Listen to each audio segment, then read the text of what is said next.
Welcome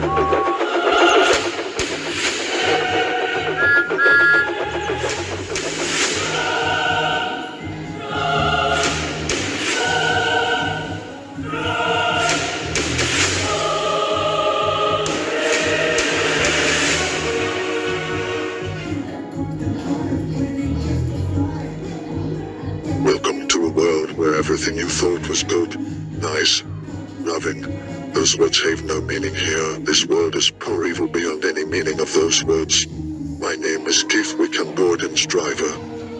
I came from the island of Sodor we all knew and loved. How did I get here? Well, I am still trying to figure that out myself. This is my story.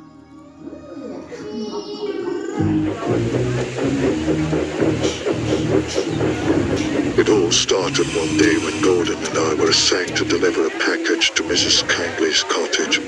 We needed to get it there quickly since she was leaving Soda to visit her relatives for a week, so we thought to save time we would deliver the package while on our daily express run.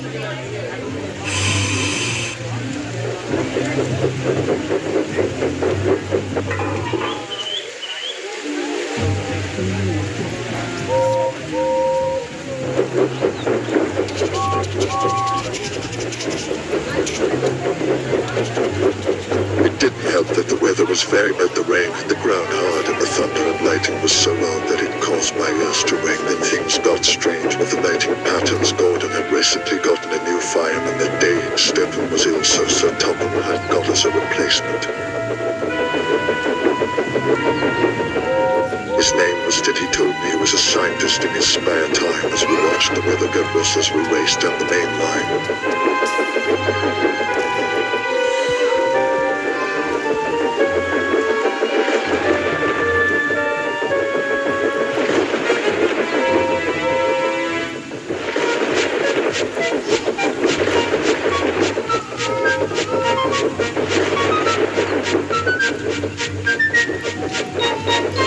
In an instant we were bombarded with lightning strikes. It affected all of Gordon's systems. I felt dizzy, then it passed out.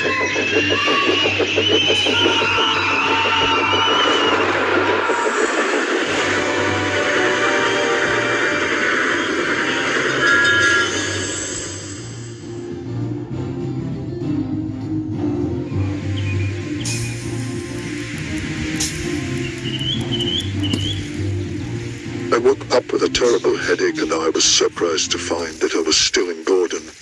And I noticed he had logos, badges and symbols that said Royal Light Engines.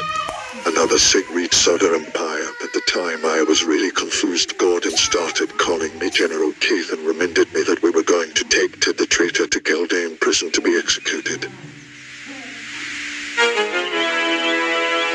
He glanced back at Gordon's cab and inside I saw a frightened Ted who was tied up with rope, and his mouth was duct taped shut. When I stared into his eyes, something inside of me told me that this was the Ted that I had seen moments ago.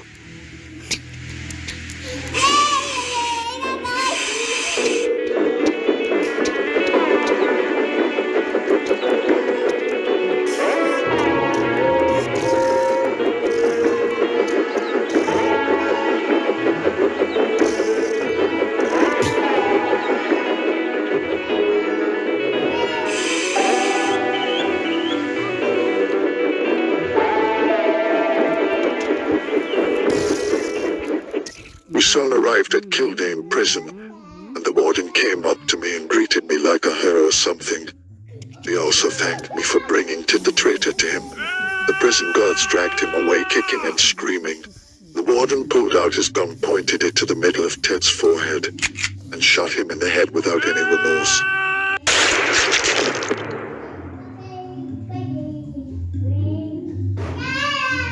I kept playing moments like this one over and over again in my head, wishing that there was something I could have done. But if I had done something, I would be dead too.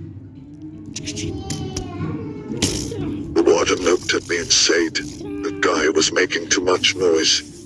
He also told me he has coffee in him that has been causing us problems.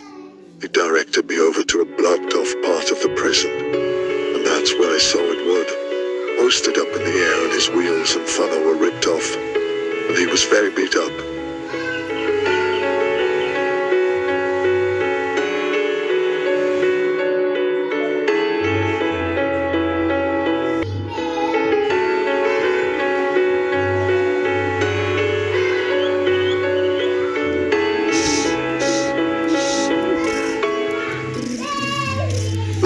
said he hoped I was pleased, and ordered the same guards to kill Edward as well. Make it look good for the general, he told them in a raspy voice. One of the guards hit a red button that was mounted onto the prison wall.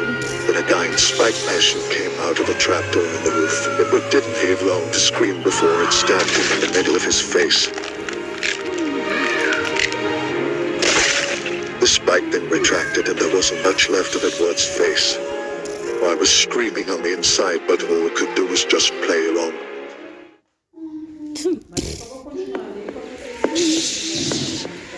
There I was, standing in the middle of the blocked-off part of the prison, still in shock of what had just happened. The warden walked up to me and handed me a letter. It had orders from the Emperor to report to Knapford Stronghold immediately to ready the Royal Light Squad for an attack on the rebels. I read the words at the bottom of the letter that shook me to the core. Sincerely, Emperor Topham Hatt.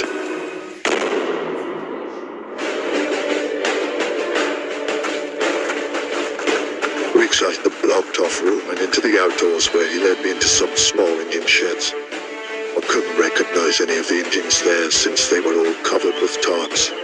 The warden lifted a tarp off of one and there was Percy. They had the same signs and logos that I had seen on Gordon, and he had a scar across his right cheek and had a goatee. The warden then told me that Percy would be the one to take me to Knapford Stronghold. He also said that Gordon was unavailable due to him going on a separate mission after he dropped me off at Kildane prison earlier.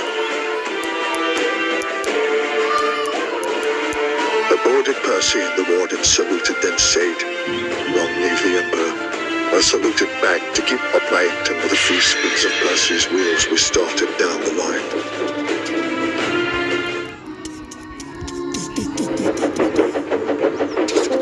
While leaving Kildane prison, somehow he sensed a small tear trickle down my cheek. He seemed to see through me as he said, "You are not the general. If you ever hurt, you feel pain." He then told me the truth, that he is secretly a rebel spy, and so I told him the tale of who I am, how he got there. We started talking about possibilities of ways out of this nightmare. I told him about the orders about the attack from the Empire. He told me the rebel base was located at Normandy, so we decided to head there to warn them about the attack. As we traveled, Percy told me the story of what had happened to Tubby.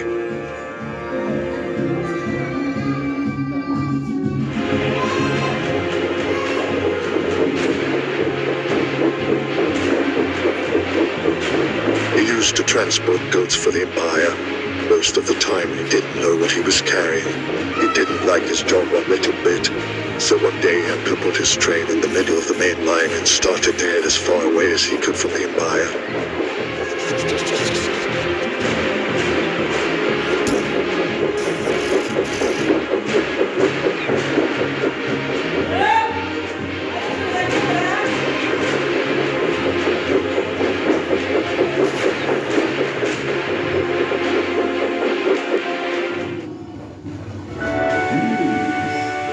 He soon found and joined the rebels, betraying the Empire, and became a rebel spy.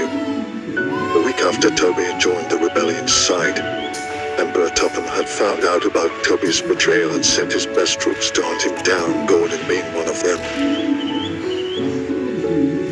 One of the rebels informed to me that the Empire was hunting him down. Toby decided to leave Normandy to keep the rebels' hideout from getting found out. Edward would take care of Henrietta while Toby was gone. They said goodbye and Toby departed from Normandy and headed down the main line.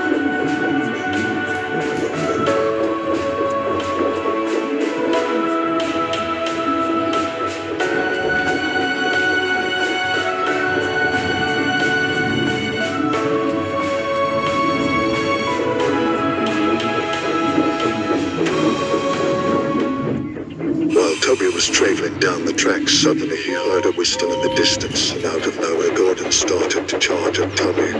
Toby reversed backwards down the line in a desperate attempt to escape the Empire while Gordon was catching up, but while going down the line Toby crashed into a rock and derailed and gave Gordon enough time to crash into him and knock him out.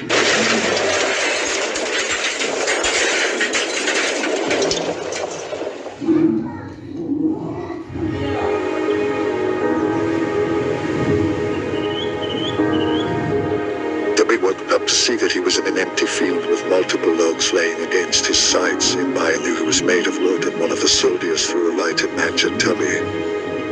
He screamed for hers as his flesh slowly melted away and his body was engulfed in flames. The Empire did this as an example to show what happened if you betrayed the Empire.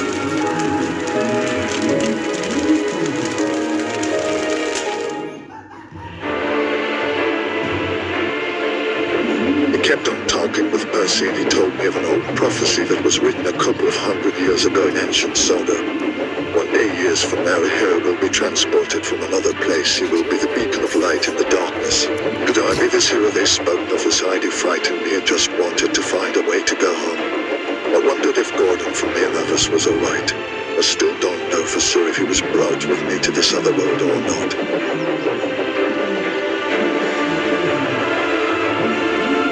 We arrived at Norway. It was a pretty nice town.